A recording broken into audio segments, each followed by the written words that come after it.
Okay, hello folks. We are live, looks like. So we've addressed, Siddharth has been successful in addressing all the problems so far. Uh, Hello and good evening to everybody in India. And if you're watching from outside, whatever your time zone is, hello that. Okay. So thanks for logging in one more time. We had technical glitches the last time. Hopefully it will be better this time. I still don't see the live feed yet, but hopefully it'll be there. Not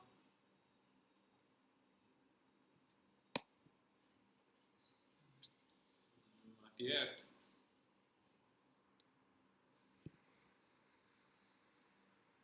More time.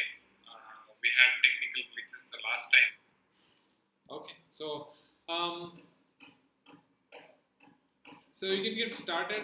So the first announcement that I wanted to make was regarding the workshops, face-to-face workshops that we saw yesterday. I was starting off with yesterday, and the main thing is that we're going to have, the good news is that we're going to have live workshops in 2 or 3 cities at least, and hence the it's going to be, we will announce the details very soon. We will also make sure that you have enough notice for in case you have to book for travel and stuff. We'll have that, and it's open to all alumni of the course. That is the guys who took it the last time around as well, and the people who are currently taking it as well. The course is the registration will be limited to people who take the exams as well. So we have lots of criteria for that. One, we'll look at the proposals. Two, we will look at the exams as well. How much weightage we will probably decide a bit later. So that's going to be the general the main workshop after the course. So because we believe that the main let's say, like I always say, proof is in the pudding, which is application of design thinking principles in real life. Like our friend here, Siddharth, has applied in his company, so we know that it works, and we've seen it practically being applied. And we've had many companies do it, many students do it. All over the globe as well, if you Google and find, like most of you have done, also trying to figure out what is the body of knowledge outside of this course, you will find that the people from different walks of life, different domains have applied design thinking, because it's very, as you probably have figured out, it's very fundamental to human-centric design is very fundamental to humans itself. So that's what I would like to say about human-centric design. That's about the workshops. I think in terms of addressing the frequently asked questions, one of the primary ones that I see on the forum is exam related. We'll get to it very soon.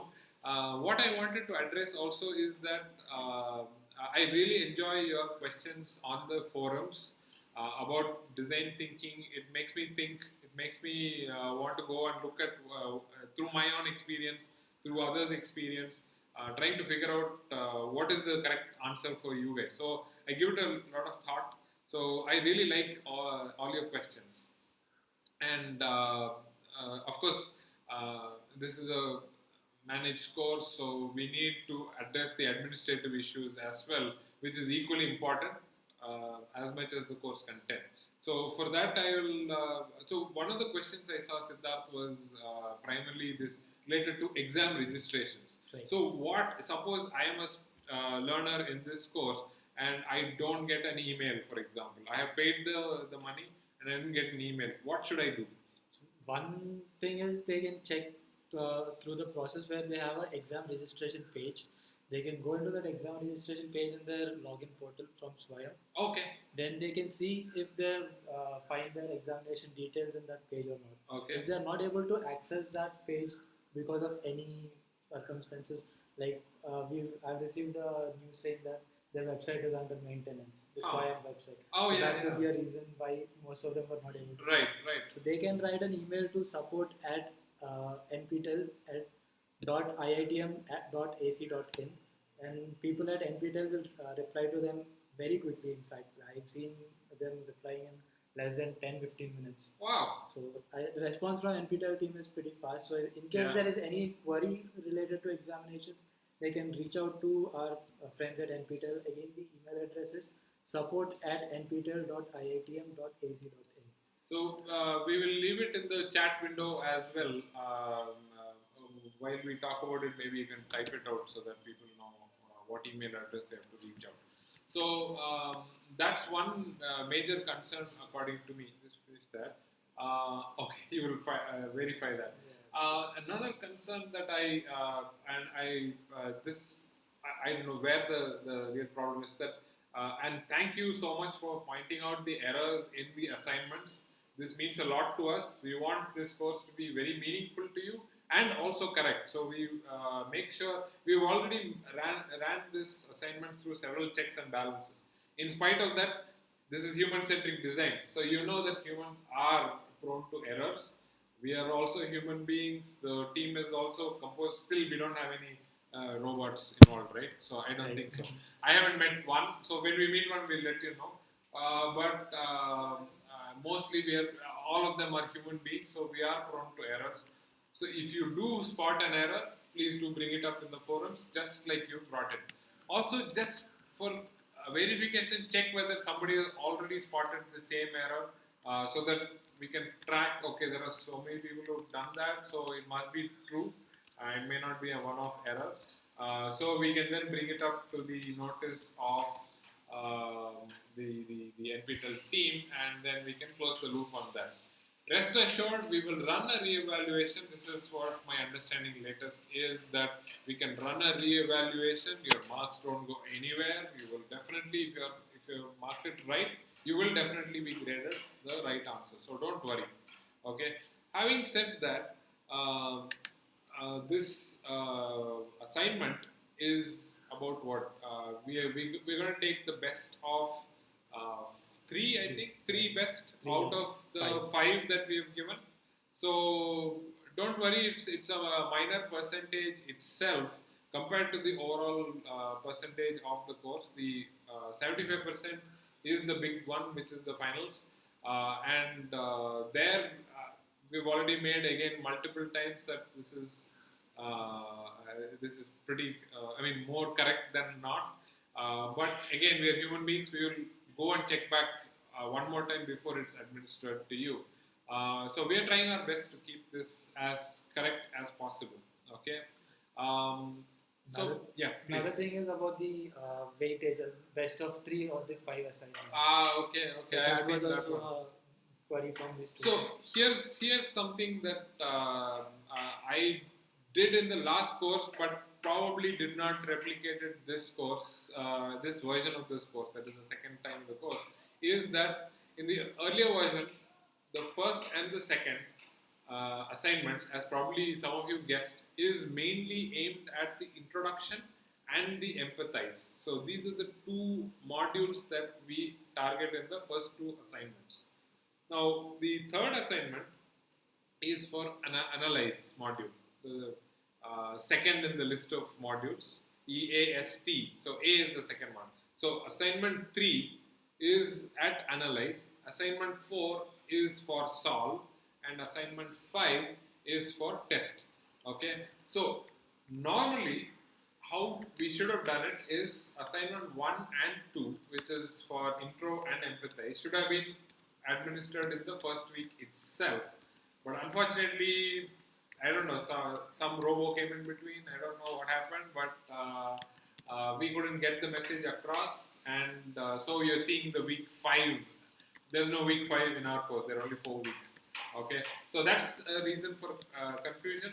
What we're going to do, we will let you know a bit later. I'm not clear whether we're going to take the first two assignments or best of 3 out of 5. I'm not so clear yet. I will discuss with the NPTEL team also and get back to you on this point. Thank you for bringing that up. Sure, sir. Thank you very much. Yeah. If you'd like to go about the face-to-face workshop. Okay. So the face-to-face workshops will be practical applications. So as I started off with this vein, is that we will see that you will see that we will give you practical applications, and we will help you. I think I floated a mail also. No? Right. Yes, I did. So it will be with practical applications. You will probably see some people whom you can make friends with, and you will interact with teams. Because design thinking is a team, I call it team sport. Like when people come together is when design thinking comes to life. A designer cannot work in isolation, so they have to interact with people, and go back to them with their prototypes. Okay, like what you saw Siddharth and co do in the videos as well. So they actually went to people, students, and took their writing, prototypes and made them do stuff and observe, and then learned a whole bunch of things. They validated their assumptions. Some assumptions are proven wrong. All those things can happen, but you will have to do it multiple number of times and with multiple people and more people in your team as well, so that you get lots of these perspectives in there. So that way it's important, and we will do this in the workshop, and of course I'll be there to help you as well. So that's the main crux of the workshop itself, and we want to have it after you've taken the course, so that you're clear with the and you have a good grasp of the fundamentals. You know what empathize is, and so when I say empathize, you're like, what is this? I've never heard about this. So I don't want that to happen in our workshop. So that's one reason why I think it makes sense to have the online course. Go through the exam as well, and then we will do the workshop. Okay. So in there you might find some question. Oh no, it's not there. Okay. If you have any questions, probably this is a good time to shoot them. We can see them, and we can answer them. So that's the right mode usually we are. Yeah, that's how we usually operate. We usually operate, yes. I'm not sure if there are any questions at all. Yeah. Are there? There don't seem to be any. Okay. This is going to be a short one. But yeah. But since we've gone through the entire week now, so what do you suggest to our students in terms of preparing for the exam which is coming up next month? Okay. So any tips? Where do they refer about design thinking, or any reference material you want to suggest them to go through? Or what sort of implementation do you want our learners to go through before they reach to the examination? Good point. I think we will have one more session dedicated to people who just before the exams. That's one good thing, because I'm going to be answering your questions on exams and exam-related queries and everything in that session. I'll cover that in detail. But just to give you a glimpse of things to come in the final exam is a good mixture of what you did in the assignments and application-oriented questions. Okay, by application-oriented questions, I mean the ones that we basically you will be given a case. Okay, a simple, relatable design thinking case. And if you grasp the fundamentals fine, you should be okay. And most of the questions will be around the application of design thinking on this particular case. It could be people from different walks of life that you probably have met or interacted, you've seen them in your life. So it won't be a space astronaut whom we have never met or experienced. So that it won't be that, don't worry. It will probably be somebody from a walk of life that you met, you've experienced the service or you've used the product yourself. So those are probably the main ones that we have. So 50% of the stuff that you have covered in assignments, the topics that are covered in assignments, and 50% on the application-oriented questions. So that's the main tip. We can go over in detail if you have any more questions, and if people are sending more questions. We'll wait for a few more minutes and then wrap up if there are no more questions. Can you see here also, from the live feed?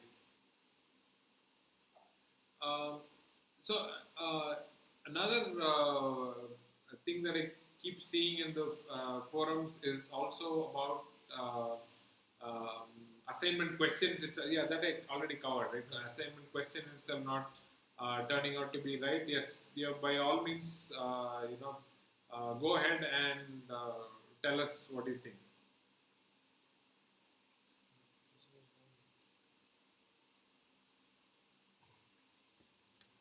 Yeah. So we will be watching the forums for sure, and some questions we get is about the how might we questions. That's a common one that we get. So I'm going to try to answer the how might we question. So people are wondering what is how might we. I think we covered it in a live session in the last course. I can post the link for you guys to see if you can sort of get it from there. It's a question based on the problem statement that you're working on. Suppose you're working on a restaurant scenario. So, and you're trying to improve the speed of service, okay, for example.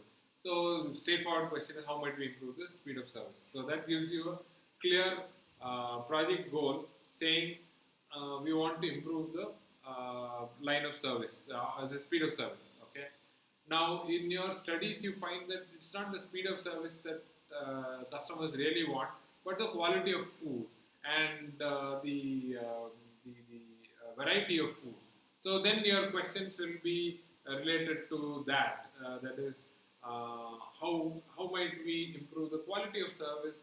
How might we improve the variety in service? So these gives you project related goals, which and gives your team the vision of what the project is all about. So that's the main purpose of how might we questions itself. Also about the conflict that we raise, that we need to solve in the solution phase. Okay. So because I come across a question asking how do we actually build that conflict? Okay. And how might we case? How do we actually bring up this how might we situation in the problem? Okay. Okay. So I've seen great questions. So I've seen two variations of that. One of them is the fact that you might have a visionary statement in the how might we, which is say like how might we build a service in the restaurant. Again, I'll take the example of a restaurant. In the service there can cater to 100 people at the same time, okay, while keeping the number of the bearers to be say 5, okay. Suppose you have a constraint of just the 5 bearers that you have, and you do not have any more resources to hire more, then you can include saying that how might we improve the experience to say a large mass of customers without increasing the number of bearers. So that could be a visionary statement, and that also puts the conditions straight away. So that I have seen some teams do that and quite successfully actually come out with solutions. What that really does is it pushes the team to thinking radical ideas and to make sure that the conflict is addressed. So people who actually solve really good important problems actually solve the core conflict. Okay, so if the core conflict is addressed and solved, you have a very good solution, and then you can build on it. You can build, you can give bells and whistles to what you want. You can have complaint addresser, redressal, and the whole thing. So you can build a lot of things into it, make it electronic, make it fancy, colorful, and kids experience, and the whole thing. But essentially, still the conflict is how might we cater to so many people with keeping in mind that I can't increase the number of bearers that I have. So that's one use of how might we question with the conflict embedded in it. Right, understood. But eventually, they still have to keep looking at what is the conflict and how do we address it. That's key. That's key in my opinion. Yeah, you have another question. Yeah, about plotting it on a graph. We have an XY plotter. If you can give us Okay. some examples on how do we do XY plotting. Got it. I think why I introduced that in the five. This was in the conflict as well as in the 5 whys. Both these the plots are there. Initially, I was thinking of just the qualitative plot, saying if this is high, then this happens. If this is low, then this happens. This is what I had in mind. But I thought if we have to communicate it to somebody who may understand it visually, then we need a plot rather than just saying high and low. Visual communication is faster and easier for somebody who's in your team. So to illustrate not in words but in pictures, I use the XY plot. Again, it works exactly like your regular XY plot in the study stuff that you've studied probably in your 8th standard, right? So where we have what is that called? Abscissa and something else. I forget. Okay, Yeah. never mind. Y-axis, x-axis. Exactly. X-axis is the independent variable. Okay, just for people who don't have say a background in mathematics, independent variable is something that you have the knob to, like a volume control knob. You want to show it there? Okay. You can. Yeah. So here's our friends. This is a cool one. That looks nice.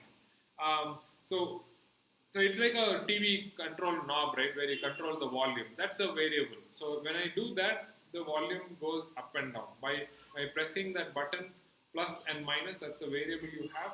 You can actually affect the change of the loudness or the audible quality, auditory qualities of the picture itself. So here, that's the independent variable.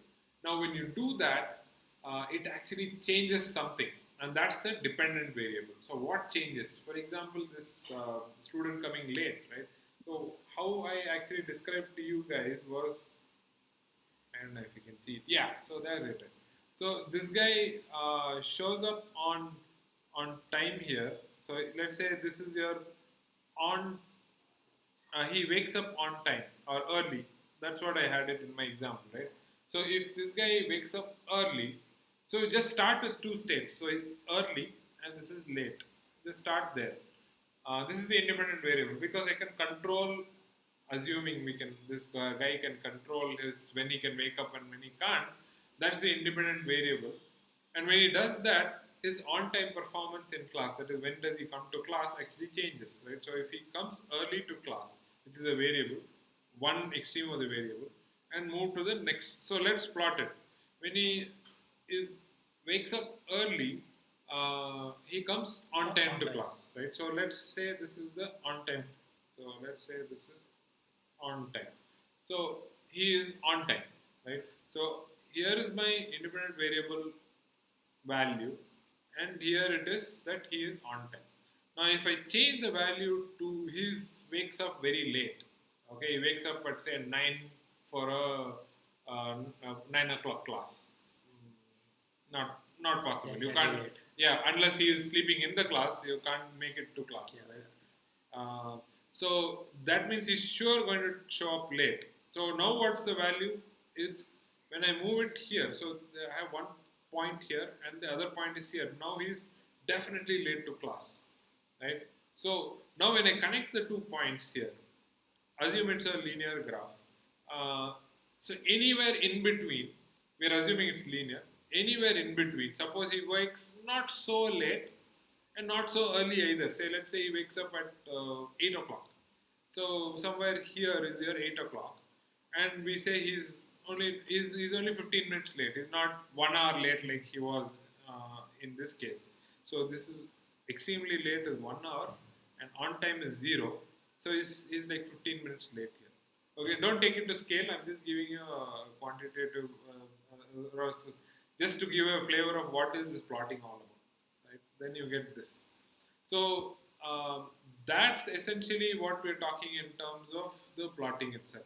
And if you find enough data, you can actually make this, keep finding out based on your observation, saying when does he, I mean, if you don't have anything else to do, you can find out when does he wake up and when does he come to class, and then you can make sure that where is the actual data going to be, right? So this is a frivolous example of this guy waking up late and coming to class, but you can do it in other scenarios where you find the number of footfalls in your shop and the amount of sales that happens. So let's say you can control the amount of footfalls by inviting a lot of people into your store, and is that being converted into real business for you? You can plot that down and find out where is it that you're doing it. And now we can go into why did not many people buy my clothes, although the people entered my store. Okay, oh well, it was too pricey for them. So then find out why is it so pricey for them. Well, the guys who came wanted to pay by credit card, but we didn't have a machine. Okay, so find out, validate that assumption also. So go through that several times. That's the beauty of 5 whys. You can go in several levels deeper and figure out what is the root cause of why is certain thing not happening. Like for example, why didn't this guy show up to class on time? Why did my footfall not convert to sales? Why did a certain feature in my product not convert to a certain thing on the feature itself? Right. So, We can go as deep as our team skill set matches. absolutely, yeah. So if it examples I have is a natural limitation, like the nature limitation. You can't change much of that. Say you're not into genetics, you're not a biogenetic engineer, then you have a limitation. So you basically stop there. So that's one way to do it. Or if it goes beyond the skill set, like what Siddharth said, you're a school teacher and your sphere of influence is your students. You can't see what the other school is doing, right? You can't influence that unless that teacher is also your friend and you can influence them. So otherwise, it's going to stop there. Okay. So I think with no more questions, we can call it a day. Just let us know if you have any more questions on the forum. We'll be happy to take them. I think probably because it was such a sudden change in plans for people, they couldn't adjust to this. So we apologize again for last time's case. It's one-off. We've conducted many live sessions before. Right. This is like the 6th time we're doing, and we've never faced this kind of a problem. Yeah, I know. You're a veteran at that. nothing, anything after you. Oh my God, modesty. Okay, Right. so thank you so much for people who are watching it offline and for people who watched online as well. And hope to see you on the forum and the next session. And pour in your questions. We'll be happy to take them. Please post any questions you have in the forum, and we'll be happy to answer them. Yes. Thank you, guys. Thank you for being here. Bye.